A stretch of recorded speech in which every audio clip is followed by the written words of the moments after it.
what's Missin Curfew. It's when you know, kind of play guilty, but you show up. You get to the rink, they're like, oh, there's the workout for you. You're like, played 6 minutes last night. Why do I got to work out for an hour? Scotty Upshaw in the clear, and he scores! Shane O'Brien goes to the defense of his defensive partner.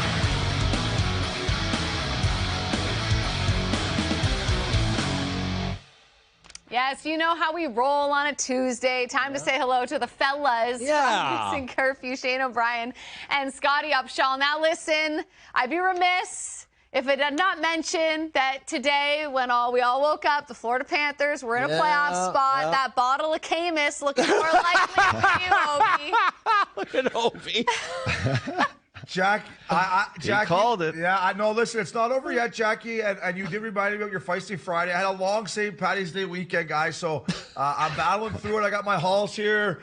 My eyes are a little puffy, but Jackie, it's not over yet, but I can taste it a little bit. I think you look the same as you always look. Well, then, thank you. I don't know if that's a compliment or an insult. I guess I'm consistent. Oh, my goodness. Well, let's get into it. Only a few weeks left in this regular season. It's never over until it's over. So let's start with this race for the final wild card spot over in the Western Conference, because I got to be honest. This has become embarrassing. I'll say it. I mean, the Jets currently have a spot, but have been super inconsistent. The Predators have 3 games in hand, but what, EJ? They got a tough schedule, and they're banged up, and they've been inconsistent. And the Flames, they drop the ball every time they have a chance to close the gap. Yeah. So, I mean, honestly, I'm frustrated watching it at this point. So I ask you guys this. Of those 3 teams, which team do you have the most faith in to actually make some noise and give us a good first-round series if they make it?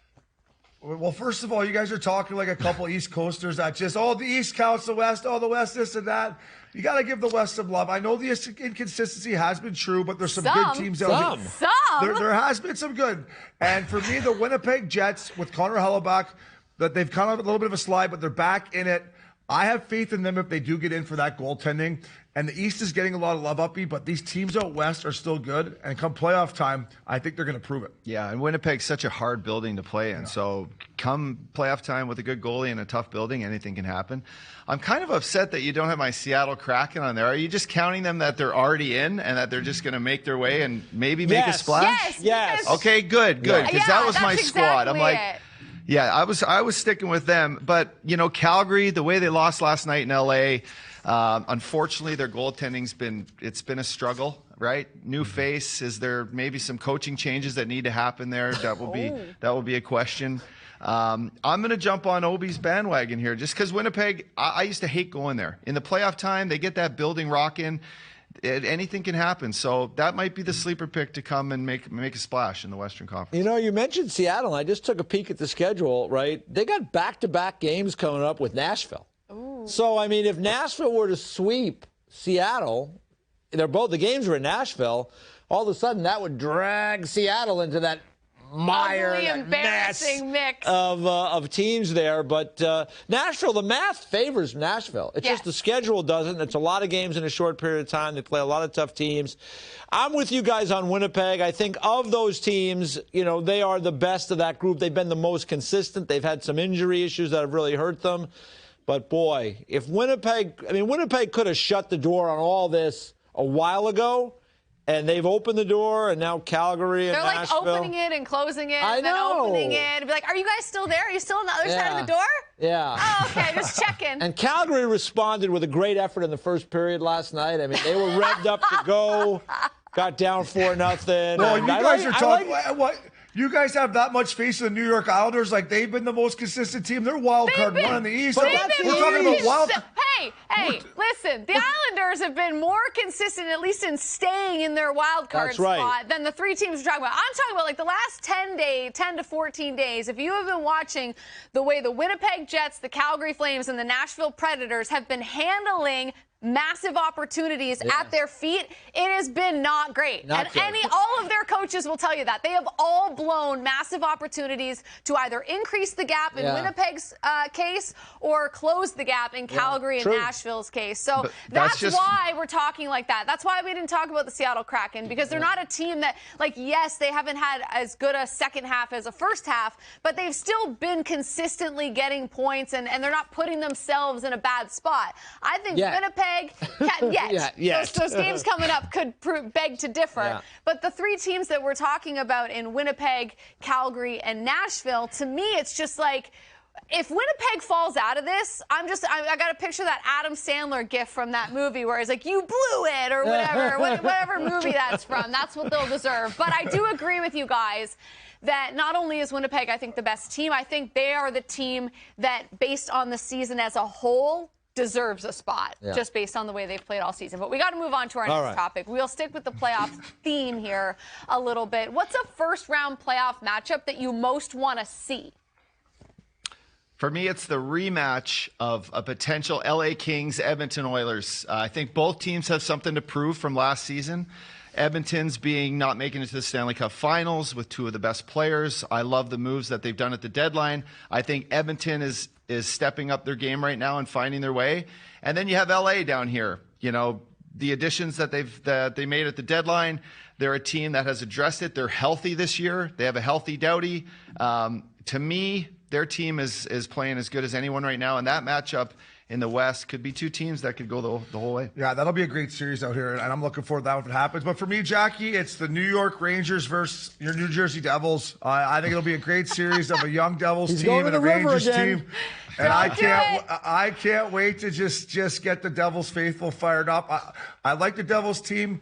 But you know how I feel, and I think it'll be a great series. And just in New York City like that, it'll be awesome. Just to clarify, which side of the river will you be on if that series happens? I'll be in the West Village. You can find me down there staying at some kind of hotel. Unless we're coming over to see you guys in the studio, I will be in New York City. Okay. It'll be an extended St. Patrick's Day weekend sometime in April.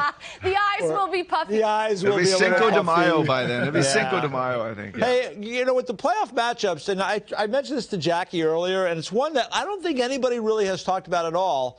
Because you're right, the Devils and Rangers is one you focus on. That was a great matchup with the Kings and Oilers last year. The Leafs with their situation with Tampa. How about this? Suppose L.A. wins the division, which I think they can. But I happen to think L.A. could win the whole West and go to the final. I think they're that good a team right now. Yeah. But how about if they win the division? How about McDavid's Oilers against Eichel's Vegas Golden Knights? I mean, remember, they were 1-2 in the draft, and I know things have played out a little differently, particularly for Jack, but he's healthy now. He just had a hat trick the other day. He's playing well. Vegas could get healthier as we go. They've had a really good year. I think that could be under the radar, a really interesting series with a lot of subplots. Yeah, that's a great point, man. Our boy Ike's, that would be a great matchup. And I think if you probably asked Connor McDavid and the Edmonton Oilers right now, they maybe prefer that one just because of everything you said about LA.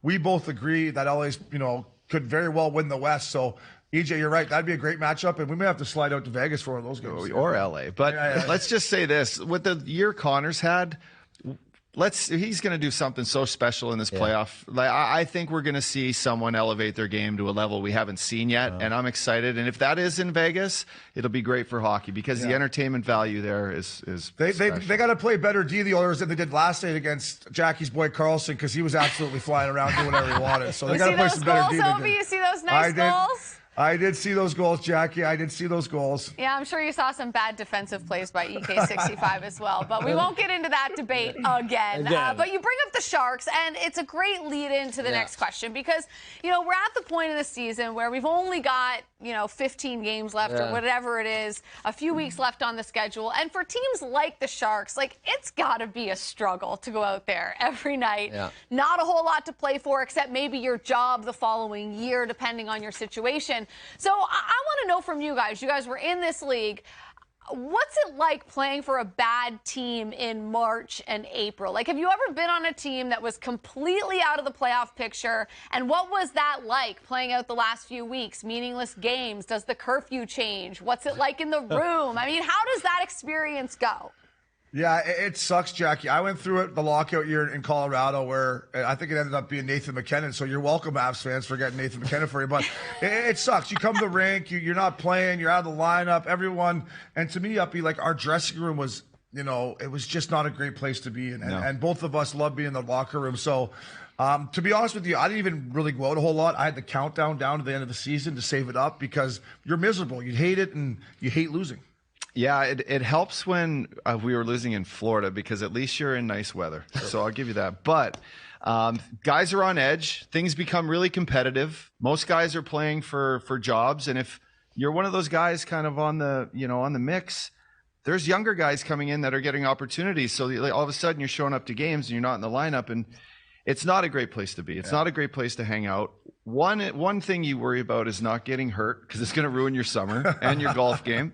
So that's down true. The stretch, I mean, you're counting down these games, but you want to know that you're giving like your best output because, everyone's watching still. And you have a chance to kind of be that spoiler, which for most guys at this part of the season is all they can look forward to. Yeah, it sounds like you make some business decisions there late in the season. But, you two guys in particular, I mean, you guys, we've talked about it before. You guys actually, you love that room. You love being in the room with your guy. I mean, I know talking to guys who retire, that's the first thing they always say is like, I love being in the room. And to hear you both say, boy, the room wasn't a great place to be in those situations. I mean, that has really that's a statement. Because you guys love being there, and it must have just been really tricky. I mean, guys maybe looking at each other sideways there, people you don't know showing up that are going to be gone at the end of the year. Maybe the coach, he's going to be gone. I mean, that's got to be a strange environment.